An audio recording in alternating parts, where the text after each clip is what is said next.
What's up everyone, welcome to part 15 of Resident Evil 4. Ashley got kidnapped again and we just took out a Golden Knight. So as Leon's job description entails, we have to get the girl back to the United States alive. Now this section will introduce the flying insects. These guys are extremely agile, but they take at least 5 to 7 bullets to take down, or one good shotgun shell. They're not really that extremely tough like the other enemies in the game. In fact, you can shoot the insects enough to where they get stunned. You run up to them and roundhouse kick them, and if the roundhouse kick doesn't kill them in one hit, you can just stab them on the ground. That's a good way to conserve on ammo and possibly get some more ammo back if the enemy drops some. And here's the giant castle. Oh crap. Ramon and Ashley can be anywhere in here.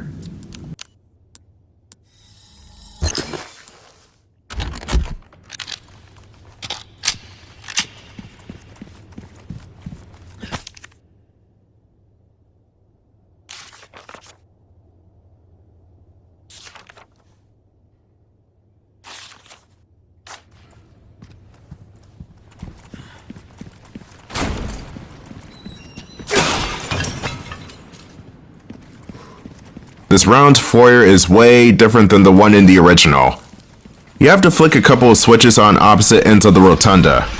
And you have to contend with the insects. Just run, just run. Now I haven't seen all the death animations in this game, but the original with these guys is pretty brutal. So I'm not sure if it's just as brutal in this game or what. But I will say that face melting tends to be a bit over the top.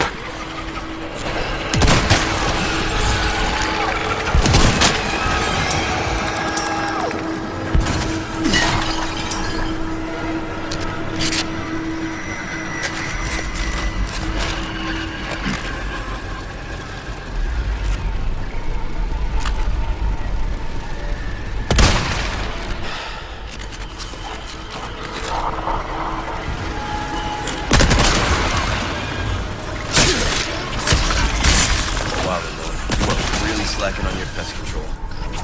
At least it's not just me that thinks this castle's a shithole. Now the first switch is going to be over here. That's going to open the first set of doors. We just need to get to the other switch. Get lost, buggo. Alright, now we need to run to the other side of the rotunda. Oh god. Just like with most attacks in this game, you can parry the insects. They move in such a weird, uncanny, unorthodox way, so you have to be a bit more cautious on what the insects are going to do. Like this guy right here. He was above me a second ago and now he's right on top of me. They're quick bastards, I tell you. Alright, so in order to make it to the other side of the room, you have to go downstairs.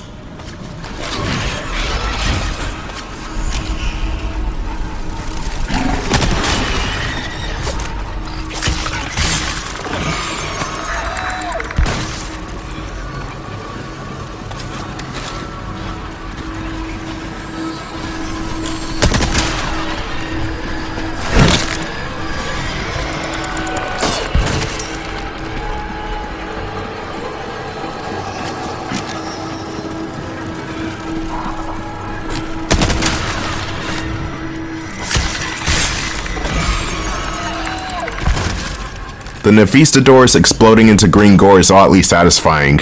In the original, they just sort of evaporated like every other enemy in that game.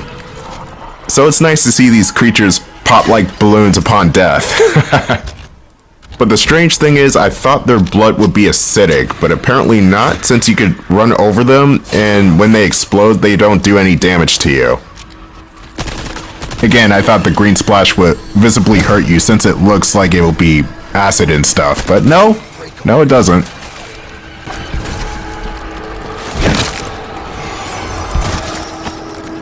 I still fucking hate these insects.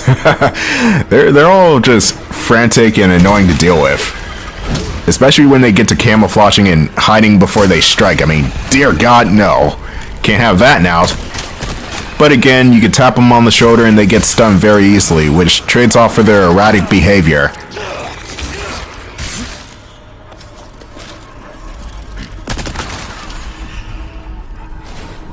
And I can't go through that door. The merchant is behind that door. Are you serious? Apparently he is serious. He probably hates insects as much as I do. The only insect or arachnid type of creature thing I want to see is Spider-Man. I want to see Spider-Man, damn it. And also Charlotte from Charlotte's Web. She's pretty cool too.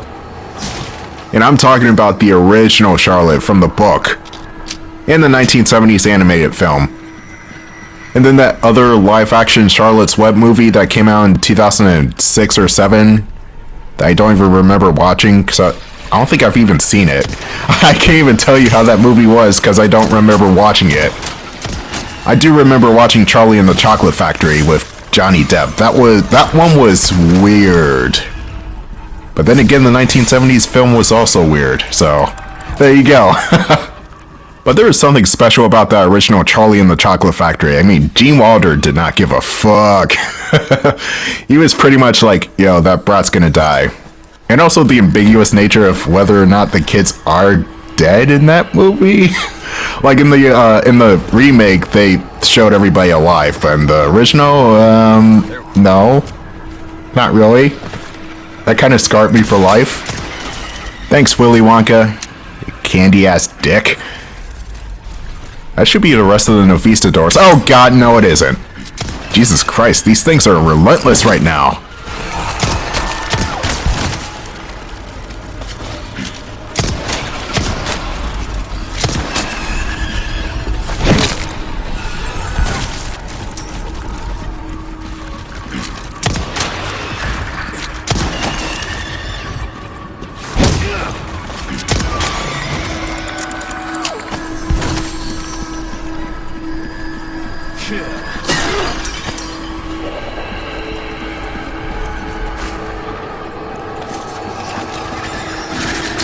Oh yeah, they start the camouflaging as soon as you meet them.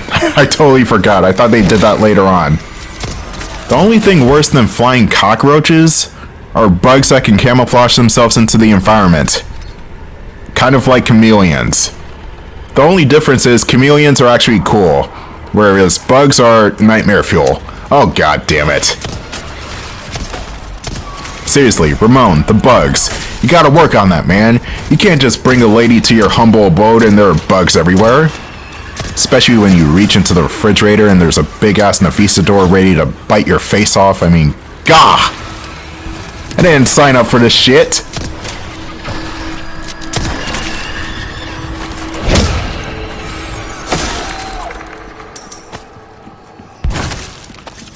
Now the bug problem is solved. Hopefully.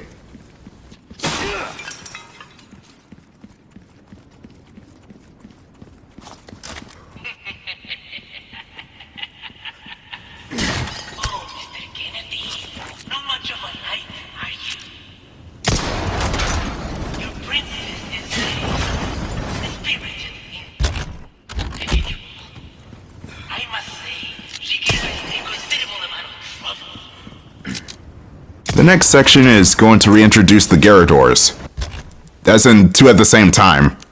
But there's also going to be a bunch of side enemies coming in, and you could use those guys to your advantage when dealing with the Gyarados. Since the big guys are blind and can only react to sound, they'll run for whoever's the closest to them, whether it be you or the other zealots in the room.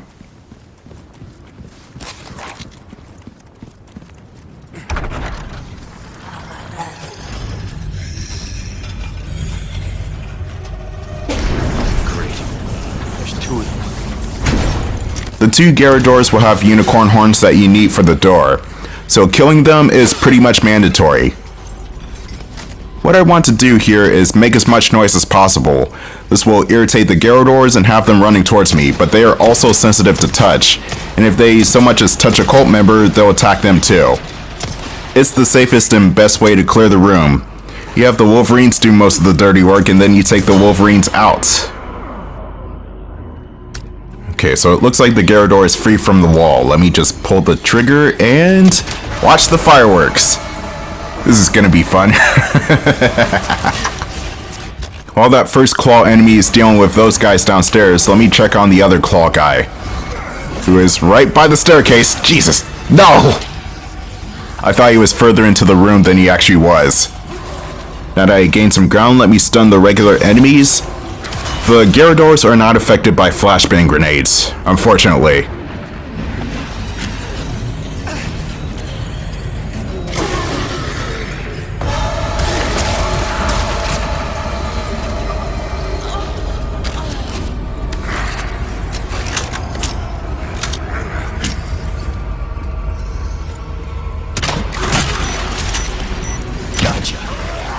The attachable mines. Great go-to for this section. It really helps out with the Gyarados. Especially since the beeping counts as a sound, so if they hear that, they'll come running towards it like a bunch of idiots. And also, if you clear the room of Zealots, there will be more cult members on the way. You know, just in case you weren't having enough fun already. And this guy is being rather unpredictable with his movement. Okay, here are the reinforcements.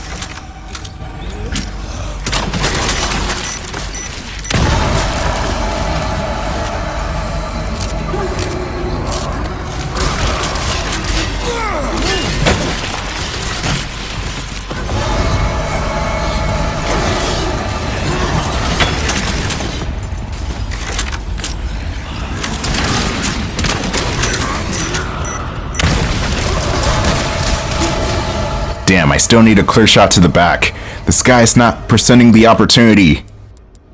I'm also trying to make sure that the Gyarados don't corner me at the same time. Which you can parry their attacks, but they do a lot of attacks.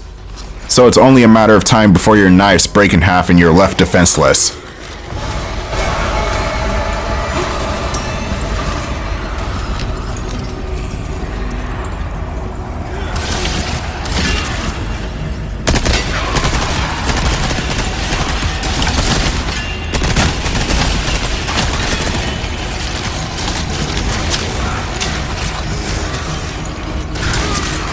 Thanks, dude.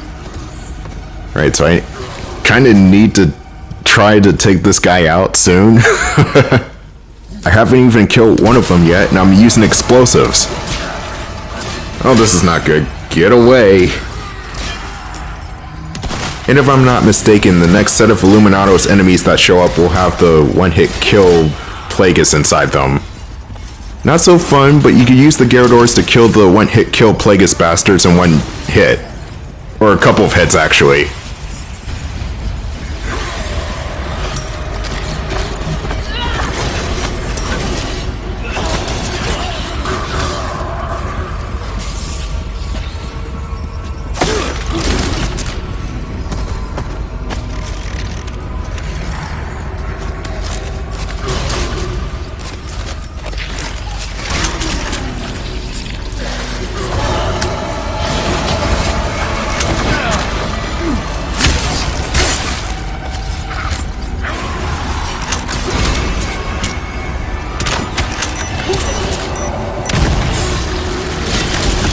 Alright, sweet. It looks like I got one Gyarados down. And the Plagueis head, apparently. Alright, first unicorn horn achieved. I just need to take out the other Gyarados. Let me get behind him and shoot him in the back 1,000 times before he drops. Until he drops. Any day now. Goddamn bullet sponge. And I just ran out of shotgun shells too. Wonderful, fantastic. I need to find more shotgun ammo before the next section. The area coming up has a boss that is extremely tough.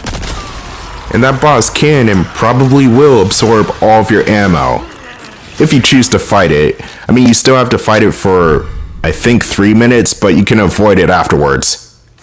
I'll be showing that boss off in the next part. It is definitely an endurance round. But for right now, Ashley's going to be in the next room. Will Leon be able to save her this time?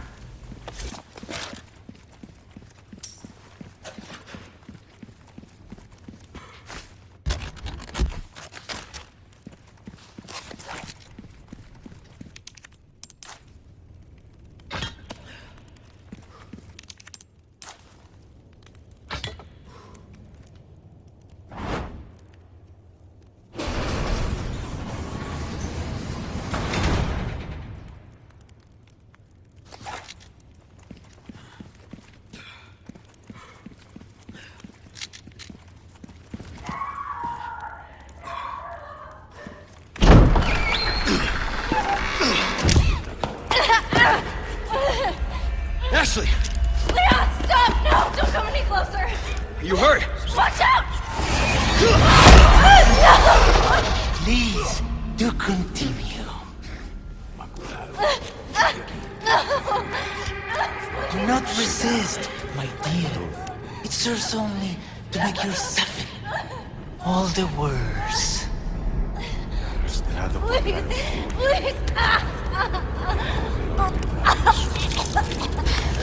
You sick!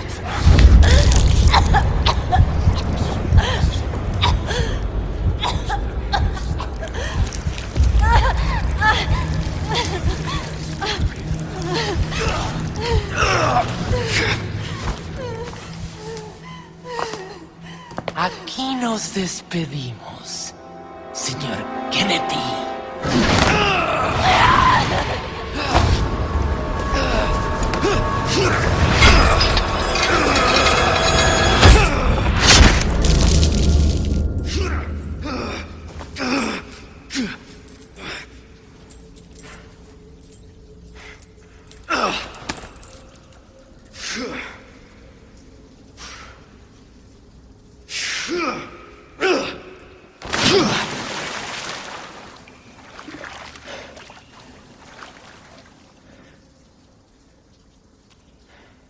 Hang in there, Ashley. I'm coming for you. Welcome to the pit from Mortal Kombat. Now, this area doesn't have any big enemies other than Novistadors hiding in those surroundings, so nothing too dangerous. It's honestly more tense than anything else. But hey, there are green herbs everywhere.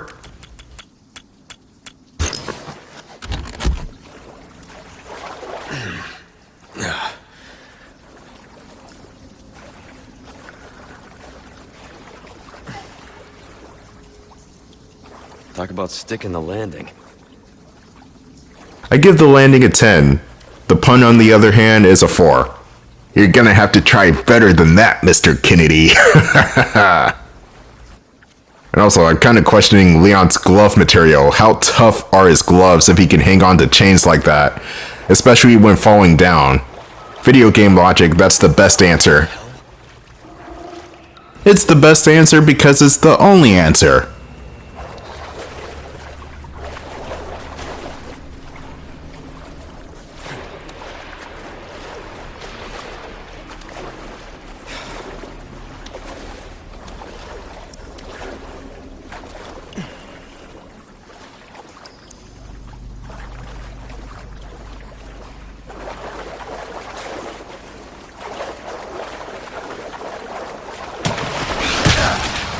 That was cheap. Ah, that was my last healing item too. Where'd the jerk go? Oh, there he is.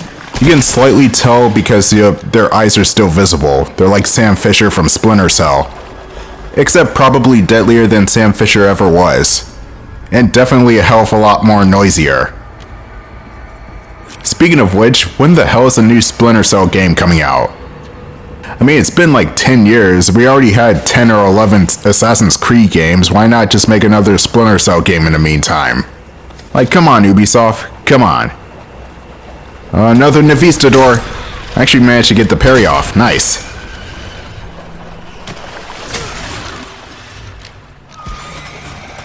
Okay, apparently that bitch slap with the knife actually killed that Novistador.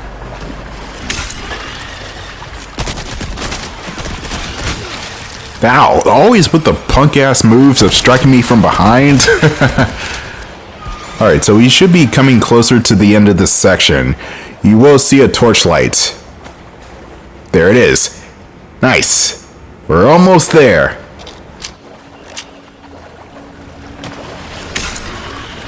Wow, you bug creatures are really just sad at this point.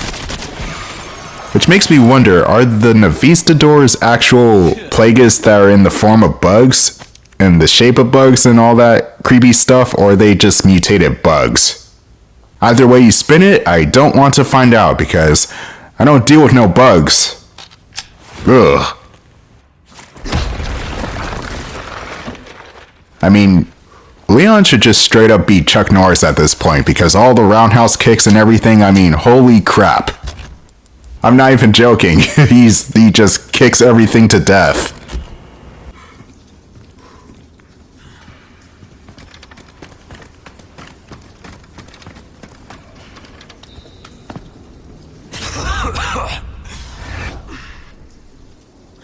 Give me a break. Well, that's a slightly minor reaction to a virus. But then again, you did cough up a lung earlier, so maybe you're just used to it by now. But before I tune out for the next episode, there is a couple of items in stock from the merchant. One of them is a recipe for heavy grenades, which do slightly more damage than the hand grenades, so you're definitely going to need those. And then there's also the Striker, which is a new shotgun. And your mileage may vary with the Striker because it has a wider spread, which is good for crowd control, but if you're focusing on a singular target, then it's not as good because the damage doesn't concentrate, basically. And therefore it kind of makes it worse than the riot gun. But I'm going to replace the riot gun anyway because, I don't know. Anyway, I'll see you guys in part 16. Welcome. I got something new for you. What you see is what I've got. Got a selection of good things on sale, stranger. Good luck to you, stranger. Good as new.